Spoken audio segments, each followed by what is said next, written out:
Hello students, Pallav physics के amazing platform पे आपका स्वागत है। मेरा नाम है पल्लव सिंह और आप देख रहे हैं यूट्यूब चैनल पल्लव फिजिक्स। तो आज हम लोग एक नया चैप्टर स्टार्ट कर रहे हैं जिसका नाम है वर्क, एनर्जी एंड पावर। इस नए चैप्टर के साथ हम लोग आज आगे बढ़ेंगे। तो सबसे पहले स्टार्ट करते हैं वर्क से। ये क्या होता है? तो हम लोग अपने डेली लाइफ में बहुत सारे काम को वर्क कह देते हैं, जैसे कि कोई स्टूडेंट है ना, an student studying 10 hours each day for NEET exam. क्या ये वर्क कर रहा है? तो बिल्कुल कहते हैं कि ये काम कर रहा है। ठीक है। कोई artist, an artist doing a painting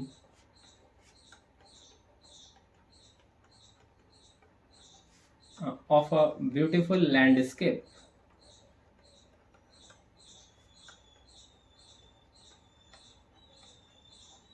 क्या ये वर्क कर रहा है? बिल्कुल, ये भी वर्क कर रहा है। लेकिन फिजिक्स में, in physics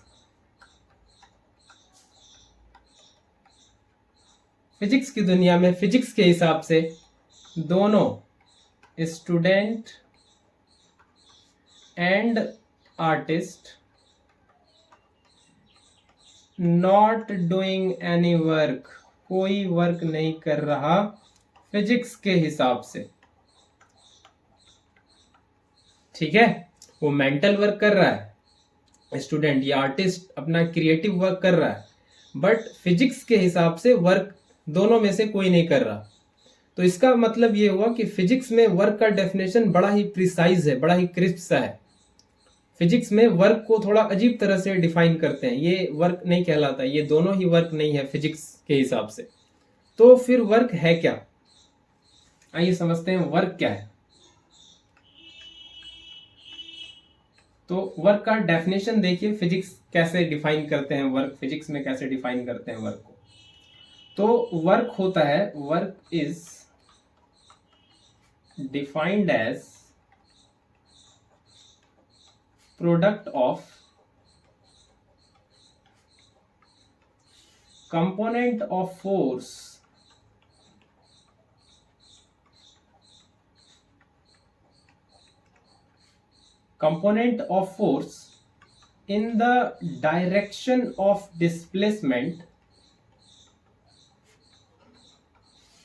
in the direction of displacement and magnitude of displacement। तो फिजिक्स में वर्क कुछ ऐसे डिफाइन है। डेफिनेशन बड़ा अजीब सा लग रहा होगा देखने में, पढ़ने में, अभी समझ में आ जाएगा ये क्या है। तो कहते हैं कि ये कोई एक हॉरिजॉन्टल सरफेस है और यहाँ पे एक बॉडी, एक ब्लॉक एम मास का इस तरह से रखा हुआ है। अब इस पे एक फोर्स ये लगाया जा रहा है कुछ एंगल पे विथ रिस्पेक्ट टू हॉरिजॉन्टल। ये कह देते हैं कि कुछ ये थीटा एंगल पे फोर्स लग रहा है। ठीक है। और इस फोर्स के लगने से ये बॉडी कुछ डिस्प्लेसमेंट करके, लेट से ये कुछ एस डिस्प्लेसमेंट करके ये यहाँ पे आ गया। इस फोर्स के लगने की वजह से कुछ एंगल पे ये एम मास का ये ब्लॉक ये एस डिस्प्लेसमेंट तय करके कुछ इस पोजीशन पे आ गया जहां पे आपको दिख रहा हो। तो वर्क डन कितना हुआ ये काम करने में? तो वर्क डन ये हुआ यहाँ पे फोर्स का कंपोनेंट डिस्प्लेसमेंट के डायरेक्शन में। डिस्प्लेसमेंट किधर है? इधर। ये है डिस्प्लेसमेंट। एस क्या है? S, this is displacement. ठीक है, डिस्प्लेसमेंट। तो तो फोर्स का कंपोनेंट डिस्प्लेसमेंट के डायरेक्शन में कितना है, तो फोर्स का वेक्टर रिजोल्यूशन करें तो ये इधर हो जाएगा F cos थीटा और ये हो जाएगा F sin थीटा। तो F cos थीटा है डिस्प्लेसमेंट के डायरेक्शन में, F sin थीटा तो नहीं है, ये तो नहीं है, F cos थीटा है। तो वर्क डन का डेफिनेशन कुछ इस तरह से है, F cos थीटा फोर्स का वो कंपोनेंट जो डिस्प्लेसमेंट के डायरेक्शन में है और इसका प्रोडक्ट किसके साथ, इसका प्रोडक्ट डिस्प्लेसमेंट के साथ, ठीक है, ये S डिस्प्लेसमेंट के साथ। यही आप लोग पढ़े होंगे स्केलर प्रोडक्ट में या डॉट प्रोडक्ट में, इसको कहते हैं F डॉट S, दो वेक्टर का डॉट प्रोडक्ट। ये है वर्क डन का डेफिनेशन, ये है वर्क डन का डेफिनेशन, ठीक है, ये है वर्क डन का डेफिनेशन। डॉट प्रोडक्ट आप लोगों ने पढ़ रखा होगा वेक्टर में, थोड़ा रिकॉल करा दो बस, कि दो वेक्टर है A और B, तो इसका डॉट प्रोडक्ट या स्केलर प्रोडक्ट होता है A B cos थीटा, है ना। ये वेक्टर कुछ कह लें कि ये A है और ये वेक्टर कुछ B है, तो दोनों वेक्टर का डॉट प्रोडक्ट और इसके बीच एंगल थीटा है, तो दोनों वेक्टर का डॉट प्रोडक्ट कितना हो जाता है, ए बी, दोनों वेक्टर का मैग्नीट्यूड और जो एंगल दोनों के बीच है उसका कॉस। तो ये है वर्क डन का डेफिनेशन F डॉट S, ठीक है, आई होप ये समझ आया होगा। ये है वर्क डन का डेफिनेशन। फिजिक्स में वर्क डन को ऐसे डिफाइन किया जाता है, डॉट प्रोडक्ट फोर्स ये वेक्टर है और डिस्प्लेसमेंट वेक्टर है, दोनों का dot product of force vector and displacement vector, ये देता है वर्क डन। आई होप ये समझ आया होगा। आगे बढ़ते हैं। तो वर्क डन क्या मिल गया, वर्क डन मिल गया है F डॉट S और इसी को कह सकते हैं F S cos थीटा। ये हो गया वर्क डन का डेफिनेशन, है ना, यही हो गया वर्क डन का डेफिनेशन। तो अब ये समझ लेते हैं नेचर ऑफ वर्क, क्योंकि ये cos थीटा लगा हुआ है तो उस वजह से वर्क का नेचर समझे, नेचर ऑफ वर्क। तो वर्क के नेचर कहने का क्या मतलब है, तो सबसे पहले पॉजिटिव वर्क, कैसे वर्क को पॉजिटिव वर्क कहा जाएगा। तो वर्क के डेफिनेशन को ध्यान से देखें तो यहाँ पे क्या है, एफ एस कॉस थीटा। तो अगर वर्क को पॉजिटिव होना है तो क्या पॉजिटिव होना पड़ेगा, कॉस थीटा को पॉजिटिव होना पड़ेगा, है ना। कॉस थीटा को क्या होना पड़ेगा, कॉस थीटा को होना पड़ेगा पॉजिटिव, नहीं तभी तो वर्क पॉजिटिव आएगा। अब कॉस थीटा पॉजिटिव कहाँ होता है, तो कॉस थीटा पॉजिटिव होता है 90 से छोटे एंगल के लिए, 90 से छोटे एंगल के लिए, एक्यूट एंगल के लिए कॉस थीटा क्या होता है, पॉजिटिव, ठीक है। तो पॉजिटिव वर्क के लिए थीटा को होना पड़ेगा 90 से कम, तभी कॉस थीटा पॉजिटिव आएगा और वर्क डन क्या होगा इस केस में, वर्क डन होगा पॉजिटिव। ये हो गया पॉजिटिव वर्क का मतलब। इसका कुछ एग्जाम्पल समझे कि पॉजिटिव वर्क का एग्जाम्पल, तो आइए एग्जाम्पल समझ लेते हैं पॉजिटिव वर्क का, पॉजिटिव वर्क का एग्जाम्पल समझ लेते हैं। तो जैसे football kicked bye a player, इसमें भी क्या होगा, पॉजिटिव वर्क है कि नहीं। Work done bye muscles of an individual in lifting an object in upward direction।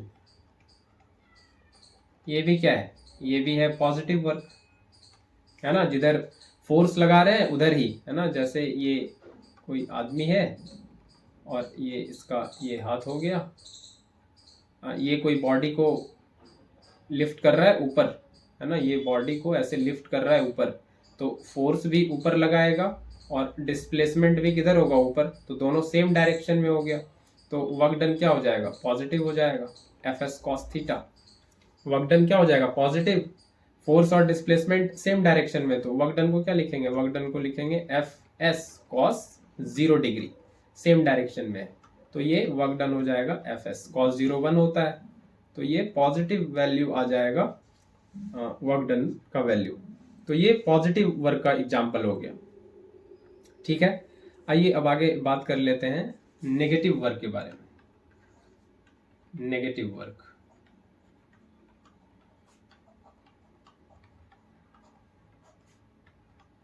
Negative work, कैसे वर्क को नेगेटिव वर्क कहा जाएगा, तो जैसा कि डेफिनेशन से दिख रहा है, वर्क डन है एफ एस कॉस थीटा। तो कब वर्क डन नेगेटिव आएगा, तो वर्क डन नेगेटिव आ जाएगा जब कॉस थीटा क्या हो जाए, नेगेटिव। तो कॉस थीटा नेगेटिव कब होगा, जब थीटा क्या हो जाए, 180 90 से ज्यादा हो जाए और 180 से छोटा हो जाए बेसिकली, तो क्या हो जाएगा, नेगेटिव वर्क हो जाएगा। नहीं, थीटा हो जाए 90 से ज्यादा और 180 से कम, इस रेंज में क्या होता है, कॉस नेगेटिव होता है, तो वर्क डन क्या हो जाएगा, नेगेटिव। तो ये अगर वैल्यू थीटा अगर लेता है तो वर्क डन इसमें आने वाला है नेगेटिव। ठीक है, वर्क डन क्या आएगा, नेगेटिव, लेस देन 0 आएगा वर्क डन। तो इसका एग्जाम्पल कुछ, तो इसका एग्जाम्पल समझते हैं। ये एक ब्लॉक है जिसका मास m है, इस पे ये अप्लाइड फोर्स लगा के इसको खींचा जा रहा है इधर, इस डायरेक्शन में। ठीक है, तो अब ये जो सरफेस है ये है रफ, सरफेस क्या है, सरफेस है रफ, तो सरफेस क्या लगाएगा, ये लगाएगा फ्रिक्शन फोर्स। नहीं, ये कौन सा फोर्स लगाएगा, फ्रिक्शन फोर्स लगाएगा। नहीं, कैसा फोर्स लगाएगा, फ्रिक्शन फोर्स। तो फ्रिक्शन फोर्स इधर लग रहा है और ये अप्लाइड फोर्स के इन्फ्लुएंस में डिस्प्लेसमेंट किधर है, इधर। तो अगर हम यहां से ये कहें कि work done by friction force, work done by friction force, ये कितना है, work done by friction force, ये नेगेटिव है कि नहीं, बिल्कुल है। फ्रिक्शन फोर्स इधर लग रहा, फ्रिक्शन फोर्स इधर है और डिस्प्लेसमेंट किधर है, इधर, डिस्प्लेसमेंट इधर है, तो दोनों के बीच कितना एंगल बन रहा है, ये कुछ 180 डिग्री बन रहा है ऐसा। तो work done by friction force क्या आ रहा है, नेगेटिव। नहीं, तो ये एक एग्जांपल हो गया नेगेटिव वर्क का, work done by friction force is negative. और भी नेगेटिव वर्क का एग्जांपल ले सकते हैं। नेगेटिव वर्क का दूसरा एग्जांपल, टग ऑफ वॉर, ये वाला गेम आप लोगों ने देखा होगा, टग ऑफ वॉर। इधर कुछ लोग होते हैं, हम एक इंडिविजुअल लेके समझा रहे हैं, इधर एक लोग होता है और इसके हाथ में ये रस्सी, और इधर एक लोग होता है, कुछ लोग, बहुत सारे लोग होते हैं, एक एग्जांपल लेके बस बता रहे हैं, और इधर, ठीक है, इधर इसके हाथ में रस्सी, ये दोनों खींच रहा होता है, ये फोर्स लगाता है रस्सी पे इधर, और ये भी फोर्स लगाता है रस्सी पे इधर। नहीं, लेकिन इवेंचुअली एक साइड जीतती है, एक साइड लूज करती है। लेट्स से कि ये वाला विनिंग साइड है और ये वाला लूजिंग साइड है। ठीक है, ये वाला विनिंग साइड है और ये वाला लूजिंग साइड है। तो क्या होगा, ये लूजिंग साइड वाले में जितने लोग होगा, ये वाला किधर मूव कर जाएगा, इसकी तरफ खींच जाएगा, है ना, क्योंकि ये हार रहा है, ये जीत रहा है, तो इधर ज्यादा नेट फोर्स है, ये लोग सब उधर जाएगा, सबका डिस्प्लेसमेंट किधर होगा, इधर। लेकिन लूजिंग साइड वाला क्या, फोर्स भी उधर लगाएगा, उधर ही जाएगा, हारना चाहेगा क्या, नहीं हारना चाहेगा, ये फोर्स किधर लगाएगा, लूजिंग साइड वाला फोर्स लगाएगा इधर, force applied by losing side, ये तो फोर्स इधर लगाएगा, ये तो हारना नहीं चाहेगा, नहीं है कि नहीं। तो इस केस में फोर्स किधर लगा, बाय लूजिंग साइड, डिस्प्लेसमेंट के बिल्कुल अपोजिट। तो इस केस में भी हम लोग कह सकते हैं कि work done by losing side, losing side, ये भी क्या है, नेगेटिव, ये भी क्या है, negative. I hope negative work भी आप लोग को समझ आया होगा। आगे बात करते हैं अब, आखिरी ये जीरो वर्क के बारे में बात करते हैं। Zero work. कैसे वर्क को जीरो वर्क कब माना जाएगा? तो पहले मैथमेटिकली समझ लें कि वर्क डन क्या है, ये है एफ एस कॉस थीटा। नहीं, तो वर्क को जीरो होना है तो थीटा को क्या हो जाना पड़ेगा, 90, क्योंकि थीटा 90 होगा तभी कॉस 90 ये क्या होगा, जीरो, और तभी वर्क डन क्या होगा, जीरो। तो वर्क डन को जीरो होना है तो फोर्स और डिस्प्लेसमेंट के बीच एंगल कितना होना पड़ेगा, 90 होना पड़ेगा। आइए इसका एग्जांपल समझते हैं जीरो वर्क का। तो ये उसी तरह से फिर से एक सरफेस है और ये एम मास का है और इस पे ये अप्लाइड फोर्स लगा के इसको इधर खींचा जा रहा है। तो ये किधर डिस्प्लेस करेगा, इधर, ये होगा इसका डिस्प्लेसमेंट। लेकिन इस पे ग्रेविटेशनल पुल भी इस पे लगेगा, वो किधर लगेगा, नीचे, mg। तो ग्रेविटेशनल पुल किधर लग रहा है, नीचे, और डिस्प्लेसमेंट किधर है, इधर, नहीं, तो एंगल कितना है दोनों के बीच, 90 डिग्री। तो यहां से कहें कि work done by gravitational force, है ना, ये बड़ा लूजली लोग कह देते हैं work done by this is zero. बड़ा क्लियरली कहना पड़ेगा work done by gravitational force ये जीरो है, क्योंकि ये mg जिधर लग रहा है और डिस्प्लेसमेंट जिधर है दोनों के बीच एंगल 90 डिग्री है, तो ये जीरो आएगा। तो work done by gravitational force zero है इस केस में, नॉट बाय अप्लाइड फोर्स। एक और एग्जांपल देख लेते हैं जीरो वर्क का। तो ये हम लोग पढ़ ही रहे हैं, पहले केपलर्स लॉ में काफी पढ़े, ये अर्थ, ऑर्बिट, प्लैनेट, ये सब काफी पढ़े। तो ये फिर से कह दें कि ये क्या है, ये एक अर्थ है, कह देते हैं, ठीक है, ये क्या है, अर्थ है। और इसके ऑर्बिट में, अर्थ के ऑर्बिट में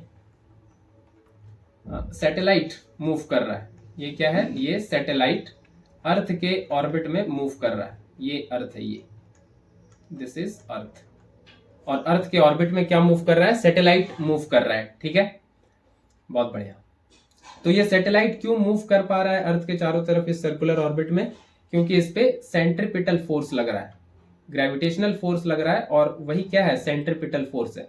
तो इस सैटेलाइट पे अर्थ के सेंटर की तरफ क्या लग रहा है, ग्रेविटेशनल फोर्स, जो यहाँ पे सेंट्रीपिटल फोर्स का काम कर रहा है ना। दो मासेस है, एक अर्थ है, एक सैटेलाइट है। अर्थ के मास को क्या देते हैं, कैपिटल एम, और सैटेलाइट के मास को क्या देते हैं, स्मॉल एम। तो दो मासेस है, दोनों के बीच क्या लगेगा, ग्रेविटेशनल फोर्स, नहीं, ग्रेविटेशनल फोर्स लगेगा। कितना होगा ग्रेविटेशनल फोर्स, ये होगा Gmm divided by r square. ये स्मॉल आर कह देते हैं कि ये distance of separation between centre of earth and the satellite, ये ग्रेविटेशनल फोर्स इतना लगेगा। और ये सैटेलाइट मूव कर रहा है लगातार, ये इसका ऐसे टेंजेंशियली वेलोसिटी बताते हैं। तो जिधर वेलोसिटी है डिस्प्लेसमेंट भी सैटेलाइट का उधर ही होगा, डिस्प्लेसमेंट भी किधर होगा, इधर। तो फोर्स जिधर लग रहा है और डिस्प्लेसमेंट जिधर है, बिल्कुल, है ना, ये फोर्स लग रहा है और ये डिस्प्लेसमेंट बिल्कुल क्या है, टेंजेंशियल है। और ये फोर्स के साथ कितने एंगल पे है, 90 डिग्री पे है, नहीं। तो यहां पे भी कह सकते हैं कि work done by gravitational force, work done by gravitational force, work done by gravitational force ये कितना है, ये है जीरो, क्योंकि फोर्स और डिस्प्लेसमेंट, है ना, किसी at instant of time t पे ये डिस्प्लेसमेंट होगा इधर, है ना, टेंजेंशियली बताते हैं कर्वेचर वाले पाथ में, अगर वेलोसिटी डिस्प्लेसमेंट बताना होता है तो ये work done by gravitational force यहां भी क्या आ रहा है, जीरो, ठीक है। तो तीनों positive work, negative work, zero work, ये समझ आया, आई होप इतना समझ आया होगा। आगे बढ़ते हैं। अच्छा, ये जो जीरो वर्क है या नो वर्क इज डन, या इसको कह सकते हैं जीरो वर्क, ये और किस सिनेरियो में ऑब्टेन किया जा सकता है? तो वर्क डन में दिख रहा है एफ एस कॉस थीटा। तो एक पॉसिबिलिटी तो ये देख लिए कि थीटा 90 हो जाए तो वर्क डन जीरो हो जाएगा। दूसरा पॉसिबिलिटी है इफ डिस्प्लेसमेंट इज जीरो, तब भी तो वर्क डन जीरो हो जाएगा, है कि नहीं? सिर्फ थीटा 90 हो तभी जीरो क्यों होगा? अगर डिस्प्लेसमेंट ही नहीं हुआ तब भी जीरो हो जाएगा। ये कौन सा केस में हो सकता है? तो ये हो सकता है जब आप वर्क डन करें, कैसे कि applying applying force on the brick wall, दीवार को धक्का लगाने की कोशिश करे तो क्या दीवार मूव करता है? नहीं मूव करता, बिल्कुल डिस्प्लेसमेंट होता है नहीं। यहाँ पे डिस्प्लेसमेंट क्या है? डिस्प्लेसमेंट ऑफ वॉल ये है 0, वॉल कहीं मूव नहीं करता। तो इस केस में वर्क डन क्या है? 0। नहीं, वर्क डन क्या आ जाएगा? 0। दूसरा सिनेरियो क्या पॉसिबल है कि अगर फोर्स, नेट फोर्स जो लग रहा है वो क्या हो जाए? 0, तब भी वर्क डन क्या हो सकता है? 0। ये पॉसिबिलिटी कब है? बिल्कुल पॉसिबल है कि ये कोई सरफेस है और ये कैसा सरफेस है? ये स्मूथ सरफेस है, फ्रिक्शन नहीं है बिल्कुल। कैसा सरफेस है? Smooth surface. हाँ, इसको लिखना चाहेंगे नो फ्रिक्शन, नो फ्रिक्शन। ठीक है, कोई फ्रिक्शन नहीं है। ठीक, और इस स्मूथ सरफेस पे ये m मास का ब्लॉक जो है ये इधर डिस्प्लेस किए जा रहा है। ये इसका डिस्प्लेसमेंट इस डायरेक्शन में है, ये इधर मूव किए जा रहा है। तो और यहाँ पे कोई फ्रिक्शन भी नहीं है, कोई फोर्स नहीं है, ये अपने आप इधर, ये इसका मोशन इस डायरेक्शन में है, इस डायरेक्शन में डिस्प्लेसमेंट है। तो यहाँ पे इस पे कोई फोर्स नहीं लग रहा, नेट फोर्स कोई नहीं लग रहा इस पे, है कि नहीं? ये इधर डिस्प्लेस किए जा रहा है, बिना कोई फ्रिक्शन भी नहीं है इसको इस पे लगने के लिए। फ्रिक्शन स्मूथ सरफेस ले रखे हैं, तो यहाँ पे कोई फोर्स नहीं है, तो यहाँ पे भी वर्क डन क्या हो जाएगा? 0। ठीक है, ये भी समझ आया आप लोग को? तो ये भी 2 सिनेरियो ध्यान रखना है कि वर्क डन 0 हो सकता है। ठीक है, तो आई होप इतना आपको समझ आया होगा। तो ये डिटेल में मैंने वर्क डन बताया और नेचर ऑफ वर्क बताने की कोशिश की। आई होप इतनी बात आप लोग को समझ आई होगी। आगे हम लोग बात कर लेते हैं क्या चीज के बारे में? आगे हम लोग बात कर लेते हैं काइनेटिक एनर्जी के बारे में। काइनेटिक एनर्जी, ठीक है, किसके बारे में बात कर लें? Kinetic energy. तो सबसे पहले तो एनर्जी क्या होता है, पहले तो इसके बारे में बात कर लें। What is energy? तो एनर्जी होता है कैपेसिटी टू डू वर्क, काम करने की क्षमता। कैपेसिटी टू डू वर्क, इसी को क्या बोलते हैं? एनर्जी। ठीक है, ये आप लोगों को पता भी होगा, जूनियर क्लासेस में आपने पढ़ा होगा ये। तो अभी हम वापस आते हैं काइनेटिक एनर्जी पे। तो काइनेटिक ये लिया गया है ग्रीक वर्ड से काइनेसिस, जिसका मतलब होता है motion.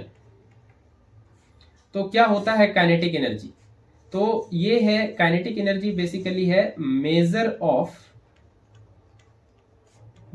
Of work an object can do by virtue of its motion.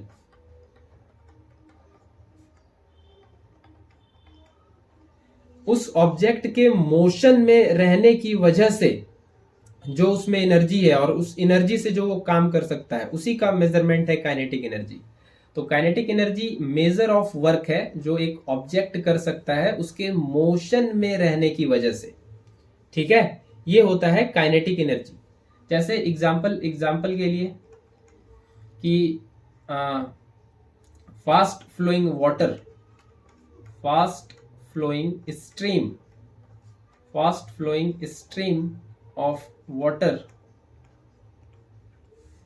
is used in rotating the blades of turbine, है ना? वो पानी से वो ब्लेड्स घुमाते हैं जिससे फिर बिजली बनती है। आपने पूरा हाइड्रो इलेक्ट्रिसिटी वो सारा पढ़ रखा होगा, नहीं? और क्या है? वो नाव जो चलती है, सेलिंग शिप्स, ठीक है, वो जो नाव चलते हुए देखा आपने, सेलिंग शिप्स, वो क्या करता है? दैट एम्प्लॉय, ये क्या यूज करते हैं? Kinetic energy of wind. जहाज बेसिकली, नाव ना कहें, शिप्स है, तो वो क्या यूज करते हैं? They use kinetic energy of wind, है ना? हवा बहती है तो उसमें मोशन में जो एनर्जी है, मोशन में रहने की वजह से जो एनर्जी है उसको यूज करती है ये शिप्स। ठीक है, तो ये हो गया काइनेटिक एनर्जी। तो काइनेटिक एनर्जी क्या है? बेसिकली एनर्जी जो बॉडी के पास है उसके मोशन में रहने की वजह से और जिससे वो काम कर सकता है उसी का मेजरमेंट है ये काइनेटिक एनर्जी। ठीक है। तो काइनेटिक एनर्जी का मैथमेटिकल वर्जन अगर लिखें तो वो क्या होता है कि अगर कोई बॉडी है m मास का और ये मूव कर रही है कुछ v वेलोसिटी से, किससे? v वेलोसिटी से, तो इसका काइनेटिक एनर्जी कहते हैं होता है हाफ m v स्क्वायर। ये आपने जूनियर क्लासेस में प्रूफ किया होगा, ये मैं अभी नहीं कर रहा। ठीक है। Kinetic energy half m v square होता है ना। बेसिकली ये वर्क एनर्जी थ्योरम से ये बात समझ आ जाती है थोड़ी कि ये कैसे आ रहा है हाफ एम वी स्क्वायर कैसे, ये वर्क एनर्जी थ्योरम में समझ आ जाता है, वो हम लोग अभी आगे प्रूफ करेंगे। तो ये होता है kinetic energy half m v square. ठीक है, ये होता है काइनेटिक एनर्जी। ठीक है, इतनी बात समझ आती है। तो ठीक है, यहां तक समझ आ गया। आगे आगे हम लोग बात कर लेते हैं वर्क एनर्जी थ्योरम के बारे में फटाफट से। Work energy theorem, work energy theorem क्या कहता है? वर्क एनर्जी थ्योरम, ये थ्योरम कहता क्या है? तो ये कहता है work done by all forces equal to change in kinetic energy, change in kinetic energy. इसका प्रूफ भी हम लोग अभी देखेंगे। तो ये क्या हो गया? Work done by all forces equal to change in kinetic energy, change in kinetic energy. तो जितना भी नेट फोर्सेस है सारे के द्वारा वर्क डन कितना होता है? काइनेटिक एनर्जी में चेंज के बराबर। ठीक है, ये स्टेटमेंट, ये इस थ्योरम का स्टेटमेंट है। तो इसको प्रूफ कर लें। आइए इसको प्रूफ कर लेते हैं। प्रूफ, डेरिवेशन बेसिकली इसका इसको सही होगा लिखना, इसका डेरिवेशन, इसका डेरिवेशन, इस वर्क एनर्जी थ्योरम का डेरिवेशन कर लेते हैं, ये कैसे आता है। तो कहते हैं वही फिर कि ये एक ब्लॉक है, बॉडी है m मास की। ठीक है, इसका इनिशियल वेलोसिटी कुछ u है और ये इनिशियल वेलोसिटी से चल के कुछ देर बाद कुछ डिस्प्लेसमेंट करने के बाद उसको क्या देते हैं? एस डिस्प्लेसमेंट तय करने के बाद इसकी फाइनल वेलोसिटी जो बनती है वो कितनी है? v। ठीक है, ये m मास का ब्लॉक है और इस पे फोर्स है ना, इस पे फोर्स लग रहा है कुछ इस तरह से, और ये डिस्प्लेस करके, डिस्प्लेसमेंट इधर ही है फोर्स के डायरेक्शन में, ये डिस्प्लेस करके कुछ यहाँ पे आ जाता है और इसकी फाइनल वेलोसिटी बनती है v। तो व्हाट इज u? u है initial velocity of the body, initial velocity of the body, and f is the force applied on it, and s is the displacement under the influence of that force, displacement of the body। ठीक है, और ये force लग रहा है तो क्या आ रहा होगा? बेसिकली फोर्स लगने से इसमें एक्सेलरेशन आएगा। एक्सेलरेशन हुआ है, एक्सेलरेशन दिख रहा है क्योंकि वेलोसिटी का चेंज हुआ है u से v। तो बेसिकली क्या हुआ होगा? बॉडी एक्सेलरेट की होगी नहीं, क्योंकि फोर्स लगा है, नेट फोर्स F लग रहा है कुछ यहाँ पे, जिसकी वजह से इसमें एक्सेलरेशन आया है a और इसकी वेलोसिटी चेंज हुई है v में, है ना। तो a क्या है? a is the acceleration of the body, acceleration of the body. ये a एक्सेलरेशन उस बॉडी में आया जब उस पर फोर्स लगा, तो है ना, जब उस पर फोर्स लगा तो a एक्सेलरेशन के साथ उसका वेलोसिटी चेंज हुआ u से v और वो इतने में s डिस्प्लेसमेंट तय कर गया। ठीक है, इतनी बात समझ आई। तो from Newton second law, from Newton second law of motion, ये कितना हो जाएगा? ये हो जाएगा F इक्वल्स टू ma, यही होता है। ये आता है बेसिकली, होता तो dp बाई dt ये होता है सेकेंड लॉ, लेकिन ये इसको अल्टीमेटली ये लेके आते हैं अगर मास कांस्टेंट है तो F इक्वल्स टू ma। ये इतनी बात समझ में आई। अब यहां से ये u initial velocity, v final और s डिस्प्लेसमेंट कर लिया एक a एक्सेलरेशन से। तो from third equation of motion, third equation of motion क्या लिख सकते हैं हम लोग? लिख सकते हैं v square equal to u square plus 2as। होगा ऐसा, v square equal to u square plus 2as, ऐसा होगा। इसको कह देते हैं इक्वेशन 2। ठीक है, आगे चलें, आगे बढ़ते हैं। तो जब u वेलोसिटी से चल के, u से चल के v वेलोसिटी बॉडी अटेन कर ली a एक्सेलरेशन के बाद, तो काइनेटिक एनर्जी में कितना चेंज आया? Change in kinetic energy. तो kinetic energy final minus kinetic energy initial, ये कितना हो जाएगा? Half m v final square minus half m v initial square. तो हाफ m v फाइनल कितना माना हुआ है? v square minus half m v initial कितना माना है? u square. तो ये आ जाएगा चेंज इन काइनेटिक एनर्जी, नहीं ये आ जाएगा कि नहीं? Change in kinetic energy. इसको क्या देते हैं? Equation third. इसको क्या कहते हैं? Equation third. ठीक है, तो यहां से देखें जरा, del K E change in kinetic energy half m और ये हो गया v square minus u square common. तो अब वापस से उस सेकेंड इक्वेशन को देखें, ये equation of motion v square equal to u square plus 2as। यहां से क्या लिखा जा सकता है? v square minus u square, इसका वैल्यू हम लोग लिख सकते हैं 2as। तो इस 2as को वहां पे सब्स्टिट्यूट करें, यहाँ पे हाफ m इंटू 2as।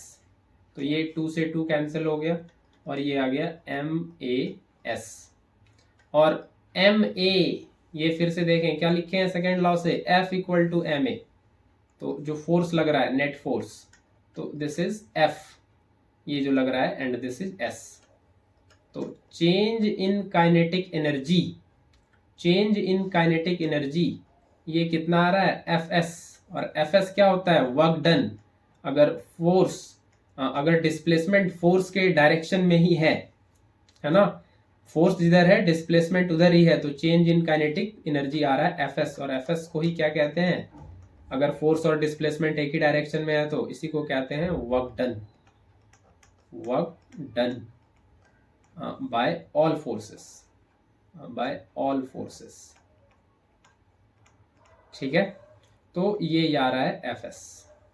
तो change in kinetic energy equal to work done by all forces, और इसी को क्या कहते हैं? Work energy theorem.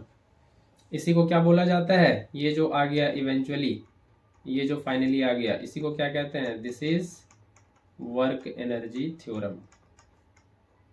Change in kinetic energy equals to work done. ये आ रहा है Fs, है ना? ये आ गया, प्रूफ समझ में आया, काफी सिंपल था नहीं?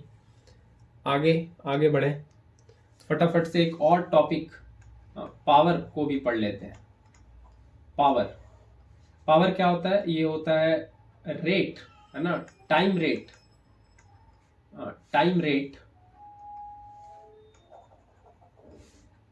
Time rate, time rate at which work is done. Basically इसको और सिंपल लहजे में कह सकते हैं रेट ऑफ डूइंग वर्क, या rate at which work is done, या और इसको कह सकते हैं rate at which energy is transferred. एक ही बात, एक ही बात। जिस रेट से वर्क हुआ है ना? तो पावर का मतलब ये होता है कि काम बस हुआ नहीं, काम कितना जल्दी या कितना धीमे हुआ है वो बताएगा पावर, नहीं काम कितना जल्दी या कितने धीमे हुआ है। तो अगर हम कहें कि if P is average power, P is the average power, then क्या है डेफिनेशन, तो P एवरेज ये है रेट ऑफ डूइंग वर्क, तो वर्क बाय टाइम, यही मतलब होगा rate of doing work. Rate जब किसी के साथ लग जाता है तो उसका मतलब यही है, टाइम से डिवाइड करना है, रेट ऑफ डूइंग वर्क, ये मतलब है एवरेज पावर का, वर्क बाय टाइम। ठीक है, वर्क बाय टाइम। अगर ये time interval if this t this nearly tends to zero, अगर ये टाइम इंटरवल काफी छोटा है, काफी छोटा, तो ये एवरेज पावर, ये क्या हो जाएगा, ये हो जाएगा इंस्टेंटेनियस पावर, एक पार्टिकुलर इंस्टेंट की बात करेगा फिर ये, तो P इंस्टेंटेनियस यानी कि इंस्टेंटेनियस पावर, ये फिर क्या लिखेंगे, टाइम इंटरवल बहुत छोटा होगा तो वर्क डन भी क्या होगा, काफी छोटा, dw/dt, है कि नहीं, तो फिर वर्क भी क्या हो जाएगा, काफी छोटा, dw/dt, नहीं dw/dt ये हो जाएगा पावर। ठीक है, तो यही हो गया पावर।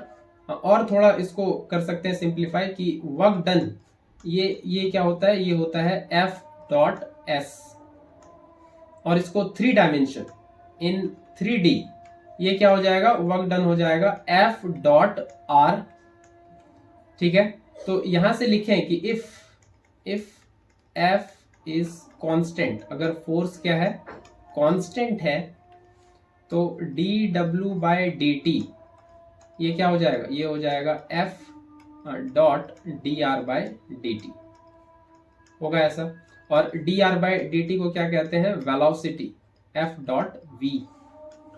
तो ये जो इंस्टेंटेनियस पावर है P instant, this is dw/dt, तो ये क्या हो जाएगा, ये हो जाएगा F.v। इसको ये भी कह सकते हैं, P इंस्टेंटेनियस को ऐसे भी कह सकते हैं F.v, ऐसे भी डिफाइन किया जा सकता है पावर को। SI यूनिट क्या होता है पावर का, SI यूनिट ऑफ पावर ये होता है वॉट, है ना, SI यूनिट ऑफ पावर होता है वॉट, है कि नहीं। पावर क्या था, वर्क बाय टाइम, तो वर्क बाय टाइम मतलब जूल बाय सेकेंड, और जूल पर सेकेंड को ही वॉट बोला जाता है। ठीक है, जूल पर सेकेंड को ही क्या बोला जाता है, वॉट बोला जाता है। इसके डायमेंशन की बात करें, डायमेंशन तो ये सब पढ़ रखा है आपने, डायमेंशन होता है M, L/2 और T-3, यही होगा। यहां से आप लोग इजीली कैलकुलेट कर सकते हैं। फोर्स का डायमेंशन क्या होता है, ये होता है ML/T-2, और वेलोसिटी का क्या होता है L/T-1, तो यहां से क्या बन जाएगा ML/T-3, ये हो गया डायमेंशन, है कि नहीं। तो पावर का SI यूनिट वॉट हो गया और डायमेंशन हो गया ML/T-3। आई होप इतना समझ आया होगा। तो इतना ही जानना है आपको पावर में, ठीक है, इतना ही आपको पावर में जानना है, ठीक है। आई होप इतनी बात समझ आई होगी, आई होप इतनी बात समझ आई होगी। तो वर्क डन, यहाँ पे बस एक चीज लिख दें कि SI यूनिट वर्क का क्या होगा, ये स्पीड में मैं भूल गया, SI यूनिट होगा जूल, है ना। और डायमेंशन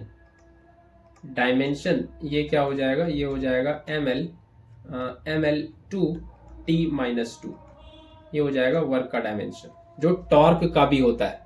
ये आपने याद भी रखा होगा, वर्क और टॉर्क का डायमेंशन सेम होता है, ठीक है। तो आज के लिए इतना ही। आई होप ये सारी बात आपको समझ आई होगी, ठीक है। तो थोड़ा फास्ट मैंने आज पढ़ाया, लेकिन ज़्यादा दिक्कत आपको ही नहीं होगी। ये इन 3D में ये बात है कि ये डिस्प्लेसमेंट 3 डायमेंशन में अगर है तो F.R, और ये V क्या है, वेलोसिटी, ठीक है। आई होप इतनी बात आप लोग को समझ आई होगी। Thank you very much.